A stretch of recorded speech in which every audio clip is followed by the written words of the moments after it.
নমস্কার বন্ধুরা, আমি রিয়া। আমি চলে এসেছি রিয়া স্টোরি চ্যানেলে আরো একটি নতুন ভিডিও নিয়ে। আমি এখন একটা হোমমেড সাবান বানাবো আর সেটাই তোমাদের সাথে শেয়ার করব। তো চলো দেখতে থাকো। তো সাবান বানানোর জন্য লাগছে নিম পাতা, গোলাপ ফুলের পাপড়ি, কফি আর একটা গ্লিসারিন সোপ, লাগছে বেসন আর হলুদ। এই বেসন আর হলুদ তোমরা চাইলে নাও দিতে পারো।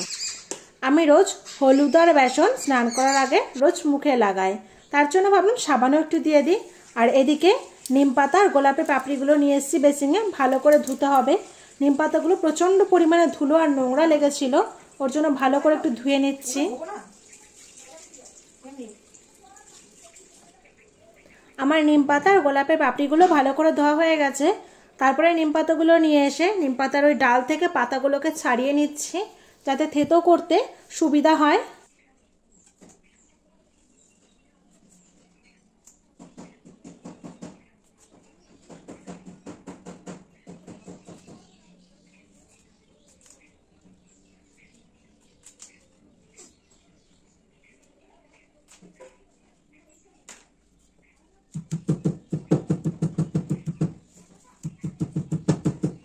ওই ডালগুলো থেকে নিম পাতাগুলো ভালো করে ছাড়ানো হয়ে গেছে। তারপরে নোড়া দিয়ে ভালো করে থেতো করে নিলাম। আর এই যে এতটুকু রস বেরিয়েছে ওই পাতাগুলো থেকে। এখন গোলাপের পাপড়িটা থেতো করব। তো কয়েকটা গোলাপের পাপড়ি আবার ওখান থেকে সরিয়ে নিলাম, যাতে পরে সাবানটার মধ্যে একটু ছিঁড়ে টুকরো করে দেওয়া যায়। ভালো ভালো দেখে বড় কয়েকটা গোলাপের পাপড়ি সরিয়ে নিয়ে ওই নোড়াটা দিয়ে ভালো করে গোলাপের পাপড়িগুলো থেতো করে নিলাম। গোলাপের পাপড়ির আর কিছু ফেলিনি, পুরোটাই পেস্ট করে দিয়েছি। কি সুন্দর লাগছে কালারটা, তাই না বলো? তারপরে গ্যাসটাকে অন করে দিলাম আর তাতে প্রথমে গ্লিসারিন সাবানটা দিয়ে দিলাম।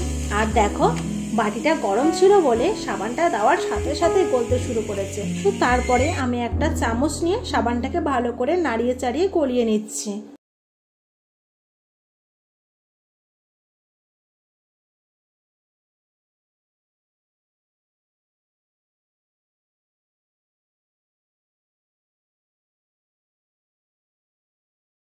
সাবানটা ওইদিকে গলতে থাকুক আর আমি তোমাদের একটা জিনিস দেখাই।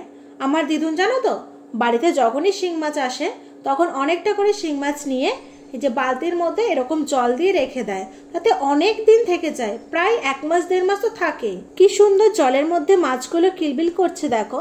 আমার তো খুব ভালো লাগে, কিন্তু ভয় আবার ধরতেও পারি না। শুনেছি শিং মাছ নাকি কাটা দেয় ধরলে পরে, তার জন্যই ধরতে পারি না। তোমাদেরকে শিং মাছগুলো দেখাতে দেখাতে এদিকে আমার সাবানটাও পুরো একদম গলে গেছে। তারপরে গোলাপের পাপড়ির ওই পেস্টটাকে দিয়ে দিলাম।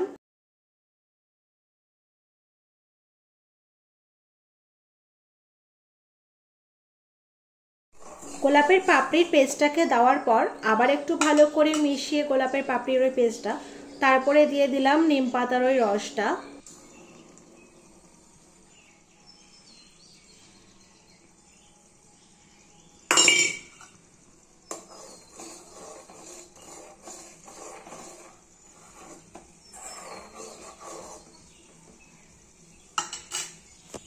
নিম পাতার রসটা দিয়ে ভালো করে একটু মিশিয়ে একটু ফুটিয়ে নিয়ে তারপরে দিয়ে দিলাম একে একে বেসন গুঁড়ো,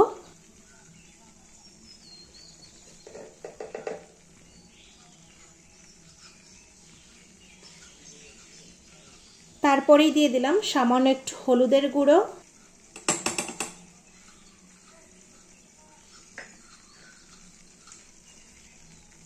তারপরেই দিলাম একটু কফির গুঁড়ো। পুরো পাতাটা যেটুকু ছিল সবটাই দিইনি, ওর থেকে হাফ দিয়েছি। তারপরে সবকিছু ভালো করে চামচ দিয়ে মিশিয়ে নিচ্ছি।